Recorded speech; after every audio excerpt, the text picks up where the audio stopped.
Shalom, queridos, tudo bem? Como você está? Primeiramente, bem-vindo. Você está no curso Básico em Teologia da Escola Eclésia, no modelo EAD, e eu quero te dar os parabéns. Você está no módulo História de Israel e você que concluiu aí o último módulo. Seja bem-vindo a este módulo, tá? Primeiro de tudo, eu quero te falar da importância que tem isso que você está fazendo aqui.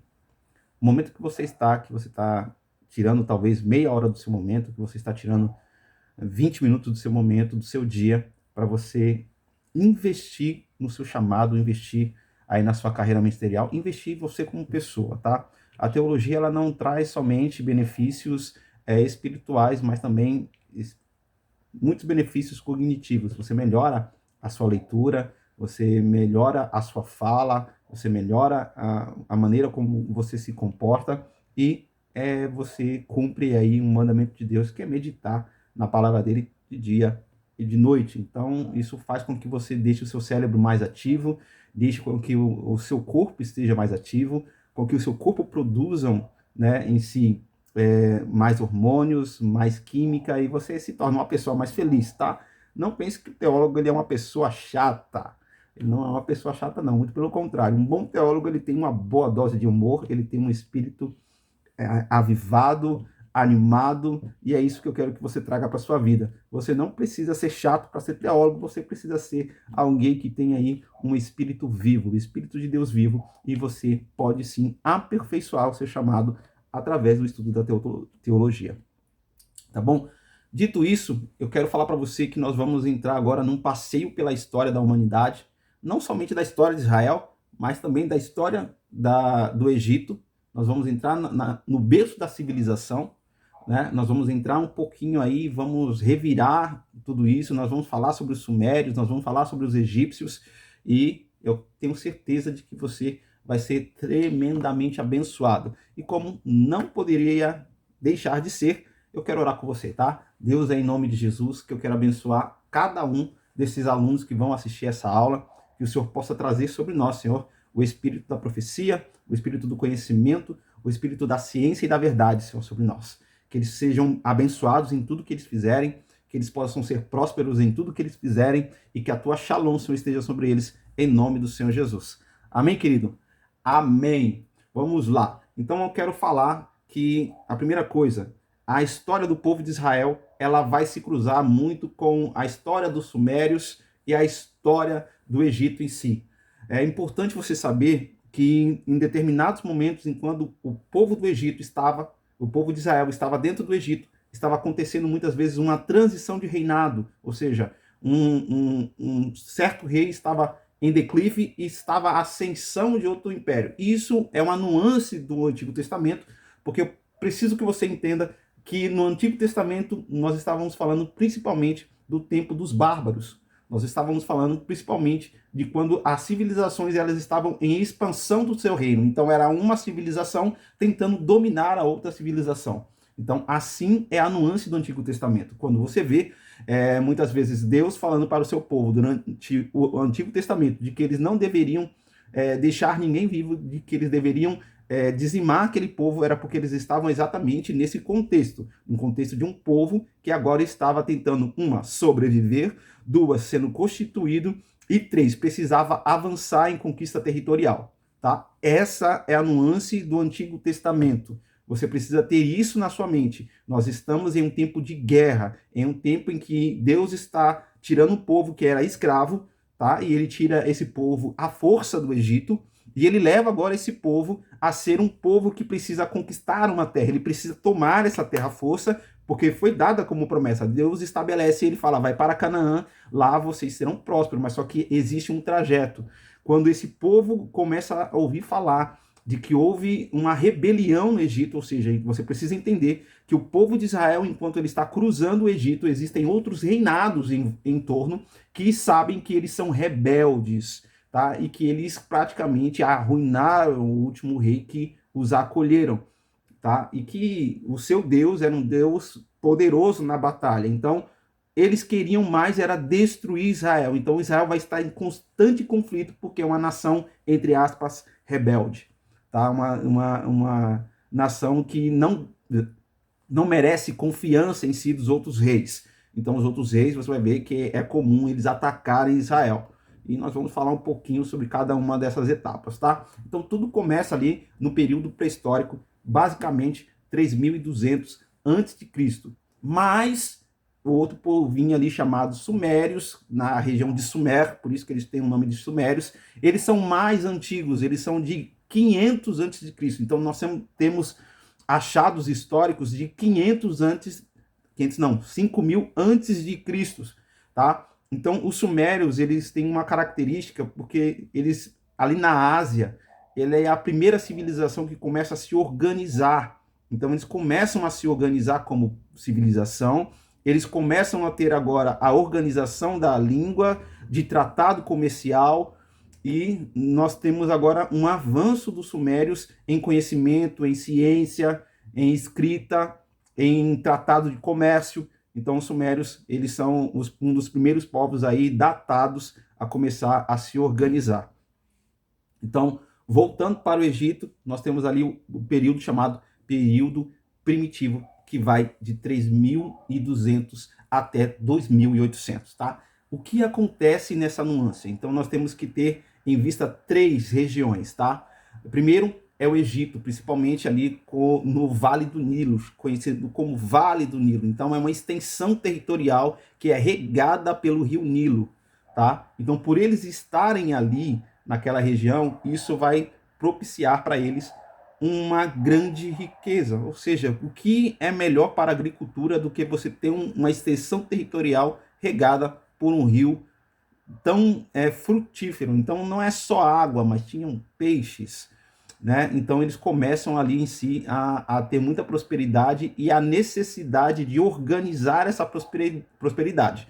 Então surge assim as primeiras dinastias em si no Egito. Então a gente tem a primeira e a segunda dinastia, tá bom? Então isso é muito importante. Então é 3.200 a 2.800 antes de Cristo, tá bom?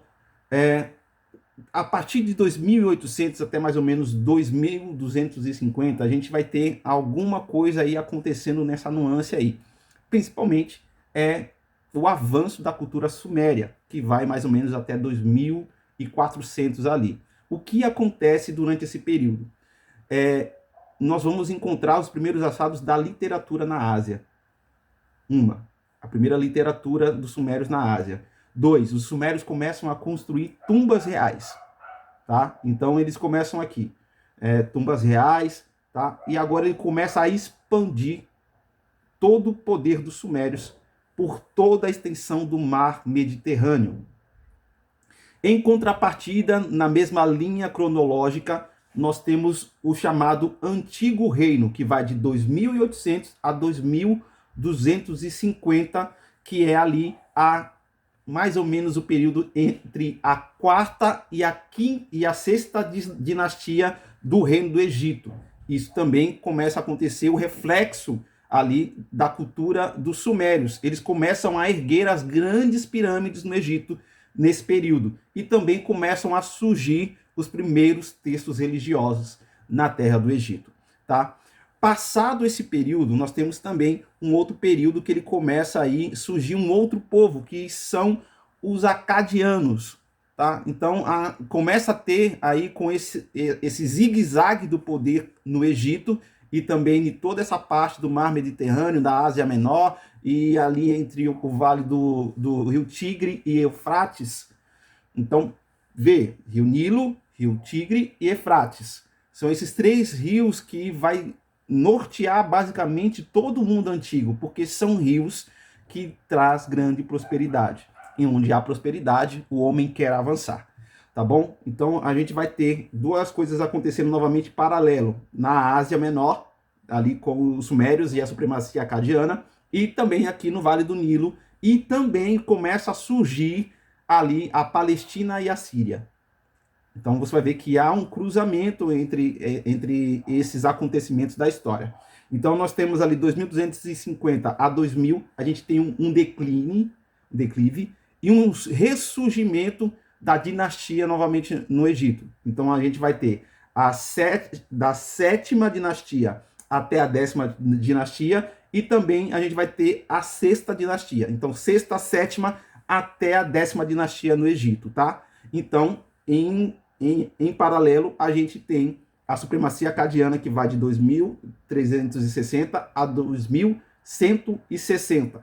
Surge um grande personagem acadiano, tá, na história, chamado Sargão. O grande rei Sargão surge na história. E começa uma grande invasão também, uma das primeiras grandes invasões, que é a invasão gutiana, tá bom? Que é próximo ali de 2080. Uma característica que a gente vai ver no Egito, ali no Vale do Nilo, tá? Com a 12ª ou 11ª dinastia. Nós temos agora um poder centralizado em Tebas. Se um pouquinho antes a gente tem ali, no Antigo Reino, a gente tem o Baixo Egito e o Alto Egito, agora em Tebas nós temos o Egito com poder novamente centralizado, tá? Então nós começamos agora a partir de 2100 a.C. o Reinado Médio.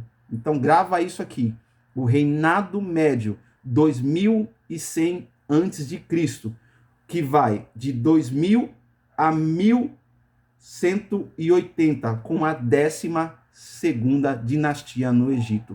Então nós temos novamente algumas características que são, primeiramente, o governo centralizado em uma capital, tá? Então nós temos a primeira capital, na verdade que são duas, tá? Duas cidades que são constituídas como capitais, que é Mênfis e Faijum. Então, na 12ª dinastia, nós temos aí Mênfis e Faijum, e isso nós vamos encontrar na literatura clássica, tá? O que acontece? Em 2070, a mais ou menos 1950 a.C., nós vamos surgir, nós vamos ver aí na verdade, é a terceira, tá? A terceira dinastia de Ur, tá? Presta atenção. 2070 começa a terceira dinastia de Ur, dos caldeus. Tá bom? E a partir daí a gente começa a ver o surgimento dos patriarcas, tá bom? Em Canaã. E aí, Brasil? Bora? Isso é muito top, tá? Aí, novamente, ali em 1700 a gente começa os grandes conflitos, né? Então, a gente tem a primeira dinastia babilônica, ali entre 1800 a 1500. Nós vamos começar a ouvir falar dos amorreus, tá? Chamados também de semitas orientais, mais ou menos em 1750. Então, vai surgir alguns personagens que é Zinri-Lin, que é o rei de Manri, tá? Na verdade, é rei em Mari, desculpa, tá? E também o Shamshi Haddad I em Nínive, tá bom? Isso ele vai estar andando ali, isso aqui no Rio Eufrates, né? E na Ásia Menor, tá? Essa parte que eu estou falando. Enquanto isso, aqui no Nilo, acontece o que é chamado de escuridão, tempo de escuridão no Egito, tá? Que vai da 13ª a 14ª dinastia. É o chamado de tempo de escuridão no Egito, tá?